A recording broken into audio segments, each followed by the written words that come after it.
Hello and welcome to Northeast PSC.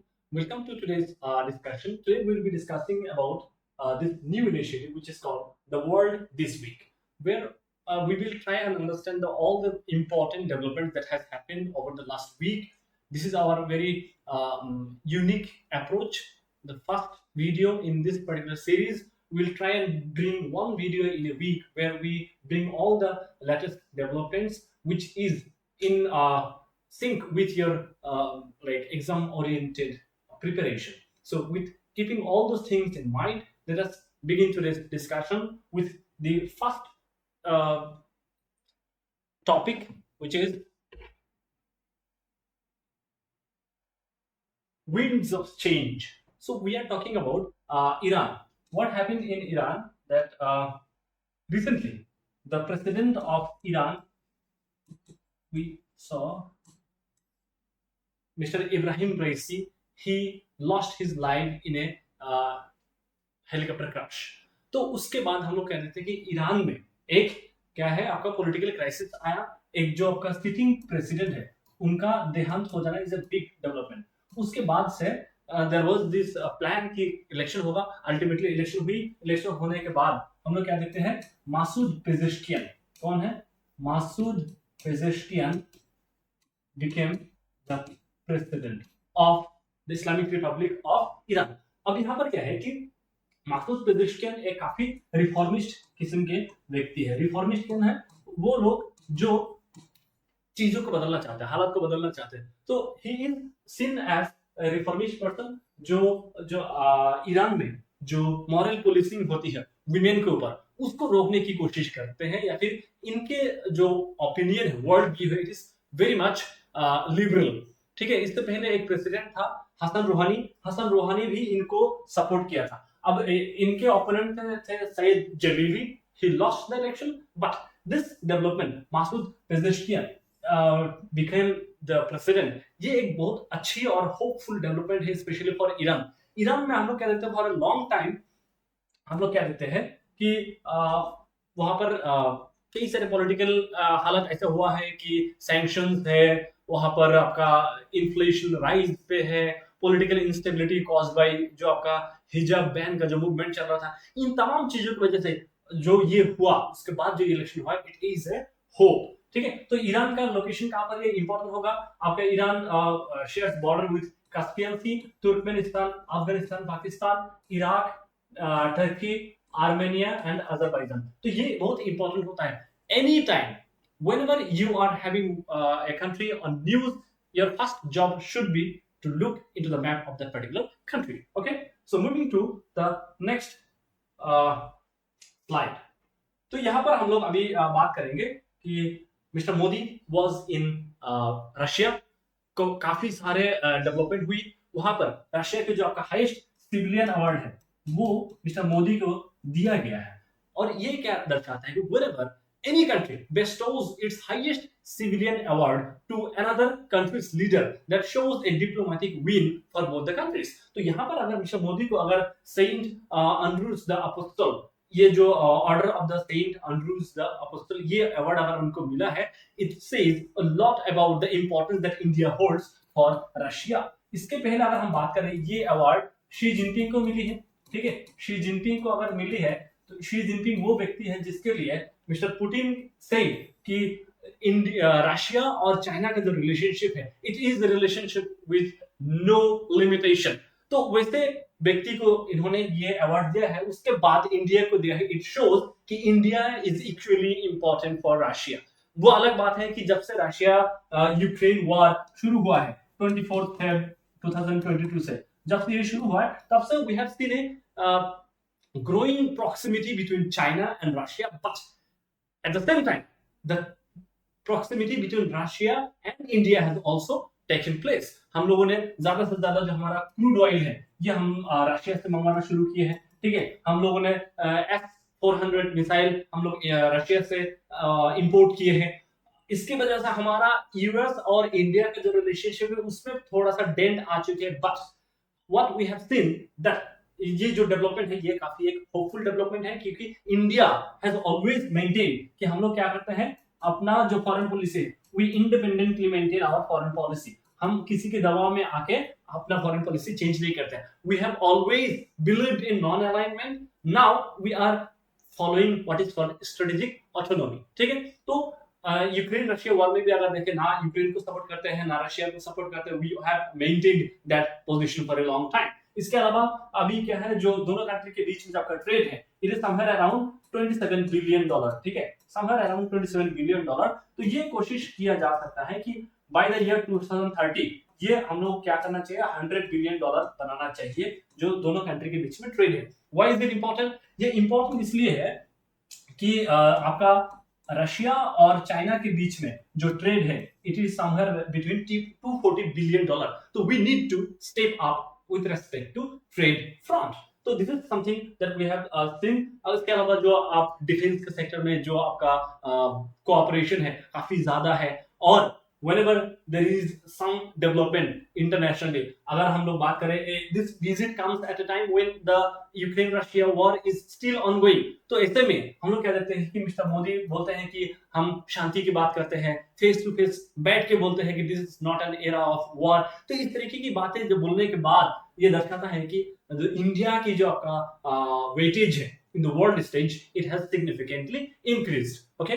सो इसके अलावा कुछ लोग हैं, इंडियन लोग हैं जो रशिया में जॉब के लिए जाते हैं, और उसमें कुछ लोग ऐसे हैं जो रशियन मिलिट्री में ज्वाइन किए हैं. रशिया में ये रूल है कि फॉरेन नेशनल्स भी रशियन आर्मी ज्वाइन कर सकते हैं. तो ऐसे जो इंडियन लोग रशियन मिलिट्री में जॉब कर रहे हैं, उन लोगों को अपने जॉब से रिलीज करने की डिमांड किया है मिस्टर मोदी ने, and that has been accepted by Putin. Moving to the next article. Okay. So Mr. Ajit Doval and Jake Sullivan. Mr. Ajit Doval and Jake Sullivan, they hold talks with each other amidst Modi's visit to Russia. अब यहाँ पर क्या है, US काफी लंबे समय से, अगर हम बात करें, यूएस काफी लंबे समय से थोड़ा सा क्या है आपका कंसर्न है. किस लिए कंसर्न है? Concern with growing bonhomie between Putin and Modi.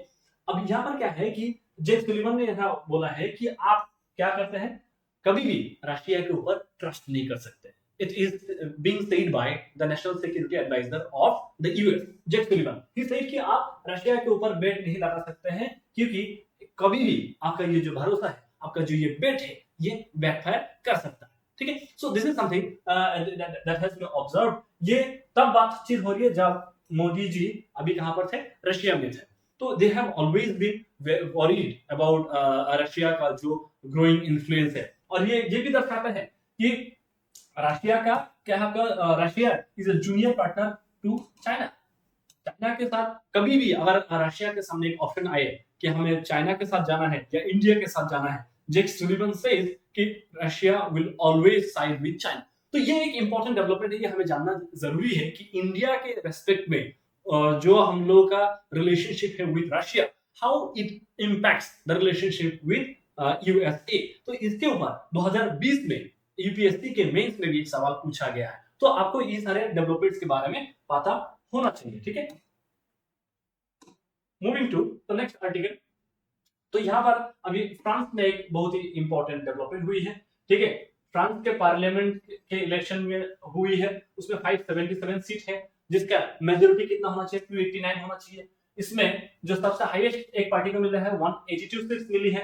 उसके अलावा आपका सेंट्रिस्ट पार्टी को 168 मिला है, और नेशनल रैली को 143 सीट्स मिली है. अब यहाँ पर क्या है कि जो आपका लेफ्ट सबसे हाईएस्ट जिसको मिला है, हाईएस्ट नंबर ऑफ सीट्स जिसको मिला है, वो लेफ्ट पार्टीज है. ठीक है. तो बट ये यहाँ पर क्या हो गया, आपका हंग असेंबली हो गया. ठीक है. हंग असेंबली. अगर आपको पता हो, अभी इंडिया में जो असेंबली इलेक्शन हुआ, 2024 वाला इलेक्शन हुआ, 2024 के इलेक्शन के बाद, रिजल्ट के बाद हम लोग कहते थे इंडिया में भी हंग असेंबली हुआ. हंग assembly occurs when no single party gets the majority to make a government. अब यहाँ पर क्या है, अभी फ्रांस में they are exploring the possibility of a coalition government. Hindustan में भी coalition government है. 240 सबसे हाईएस्ट जिसको सीट मिली है, उनको 240 सीट्स मिली है. बाकी रीजनल और स्मॉलर पार्टीज के साथ मिलकर एनडीए का सरकार बनी है. जस्ट लाइक दैट फ्रांस में भी ये कोशिश किए जा रहा है. अब यहाँ पर ये एक बहुत इंपॉर्टेंट डेवलपमेंट है कि चाइना, मैं पता नहीं बार बार चाइना क्यों आ रहा है, खैर जो जॉन लुक मेलेंचन, ये एक व्यक्ति है, इनकी पार्टी, ये he is heading the leftist front NFP, national popular front. उसके अलावा जो आपका मेरिन लापेन, ये फार राइट आइडियोलॉजीज के हैं, ठीक है, इनके पार्टी को 143 सीट्स मिली है। तो ऐसे में ये देखना जरूरी होगा कि जो आपका इमैनुअल मैक्रोन है, who was the sitting president, उनका जो पॉलिटिकल करियर है उसमें एक बहुत बड़ी ऐसा लोगों का कहना है कि उनका पॉलिटिकल जो करियर है इट इज ऑलमोस्ट फिनिश्ड, ठीक है। तो ये एक डेवलपमेंट है जिसको आपको जानना चाहिए, क्योंकि रशिया के बाद अगर हम लोग बहुत ज्यादा डिफेंस ओरिएंटेड इक्विपमेंट हम लोग ले रहे हैं, वो फ्रांस से ले रहे हैं। तो कोई भी ऐसा कंट्री जो हमारे साथ ट्रेड से जुड़ा हुआ हो, ठीक है, या फिर फॉरेन पॉलिसी ओरिएंटेड हो, तो ऐसे मामले में जो कंट्री हमारे बहुत क्लोज है, वैसे कंट्री को में कोई भी डेवलपमेंट होती है हमें नजर रखनी चाहिए, ठीक है। Moving to the next article, this अभी रिसेंटली क्या हुआ, बिम्स्टेक का मीटिंग हुआ। What is BIMSTEC? Bay of Bengal Initiative for Multi Sectoral Technical and Economic Cooperation. तो अभी क्या हुआ, एक बे ऑफ बंगाल जो भी है, बिम्स्टेक जो है, बिम्स्टेक की इंपॉर्टेंस क्यों बढ़ी है?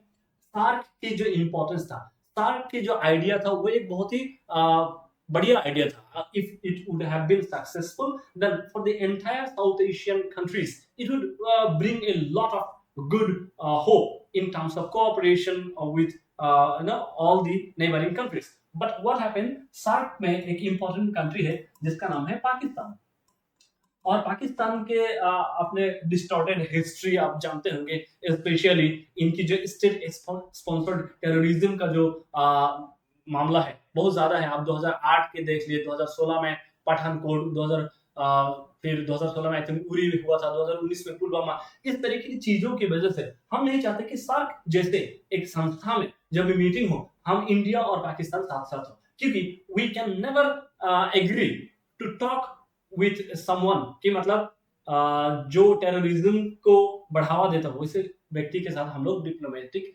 कन्वर्सेशन नहीं करना चाहते। इसीलिए सार्क का जो आइडिया है वो नीचे चला गया, और बिम्स्टेक का जो आइडिया है इट गेन मोमेंटम। तो बिम्स्टेक की अभी रिसेंटली मीटिंग हुई थी, और ये दर्शाता है कि इंडिया जो है, आपने देखा होगा सागर इनिशिएटिव है, तो इंडिया क्या करता है, अपने नेबरिंग कंट्रीज को काफी क्लोजली रखते हैं, और हम लोग का जो नेबरहुड फर्स्ट पॉलिसी है उसको हम लोग रीइंस्टेट करते रहते थे, ठीक है।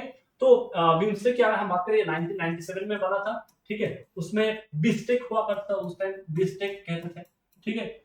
और उसी साल लेट 1997 में म्यांमार का एंट्री होता है इसमें, और म्यांमार के एंट्री होने के बाद ये बिम्स्टेक बन जाता है, ठीक है। उसके अलावा आप यहाँ पर देख सकते हैं कौन कौन मेंबर है, Bangladesh, Bhutan, India, Nepal, Sri Lanka, Myanmar, Thailand, ठीक है। और ये जो हुआ कि with the coming into force of the charter which was erected in the 5th summit of the BIMSTEC leaders, अभी हाल ही में जो बिम्स्टेक का मीटिंग हुआ था उसमें एक चार्टर पे अडॉप्ट किया गया था। इसका साथ हम लोग कहते हैं leaders, the grouping has acquired a legal personality। अब ये जो बिम्स्टेक की एक जो आपका एड हॉक बेसिस पे जो चल रहा था उसको एक लीगल कैरेक्टर मिला, क्योंकि there is some document which would be followed by all the membering countries. तो मेन ऑब्जेक्टिव क्या है आप यहाँ पर देख सकते हैं। तो बिम्स्टेक के बारे में जानना जरूरी है, ये आपको अक्सर एग्जाम्स में पूछा जाता है, ठीक है, बिम्स्टेक से जुड़ा हुआ। चलिए moving to the next article, अब ये भी हमारे नेबरहुड से है, ठीक है, नेबरहुड। नेपाल में क्या हुआ है, पिछले अगर हम लोग बात करें नेपाल में 2006 से पहले क्या था, 2006 से पहले नेपाल में मोनार्की हुआ करता था, ठीक है। मोनार्की को खत्म किया कौन लोगों ने, जो आपका मार्क्सिस्ट लेनिनिस्ट जो अप्रोच के लेफ्टिस्ट आइडियोलॉजिकल पॉलिटिकल लीडर्स है, उन लोगों ने मोनार्की को एंड करने में सक्षम हुआ, and they form a constitutional government in 2006, ठीक है। और उसके बाद आप देखते हैं कि अगर 2006 से लेकर 2024 की बात करें, इस दौरान इस छोटा सा कंट्री को more than 10 plus prime minister रहे, ठीक है। कोई भी प्राइम मिनिस्टर जो है यहाँ पर 5 ईयर टर्म कंप्लीट नहीं कर पाए, something which we have already seen in Pakistan. Pakistan में भी इसी तरह का हालत है कि 1947 में इनका क्या हुआ था, आजाद हुआ था इंडिया के साथ, लेकिन आज तक एक भी ऐसे प्राइम मिनिस्टर नहीं रहा है जो अपने ऑफिशियल टर्म को कंप्लीट कर पाया। ठीक है, तो ये एक चीज हम लोग देखते हैं, ये नेपाल में हो रहा है। और रिसेंटली पुष्प कमल दहल नाम के एक व्यक्ति है, पुष्प कमल दहल, इनको प्रचंदा भी कहा जाता है। ठीक है, पुष्प कमल दहल प्रचंदा। तो इन ये जनाब प्राइम मिनिस्टर रहे हैं for very short period of time अभी, लेकिन जब 2006 में जब ये देश मोनार्की से बाहर आया, उस टाइम भी ये व्यक्ति पहला प्राइम मिनिस्टर बना था। Now the point is there were around 5 no confidence motion introduced against him in the last 1 year, and he lost the recent no confidence motion. So this type of political instability in Nepal, it holds a lot of importance for country like India. तो ये हमें जानना जरूरी है कि India में India के लिए ये क्यों इंपॉर्टेंट रोल प्ले करता है। ठीक है, इसके अलावा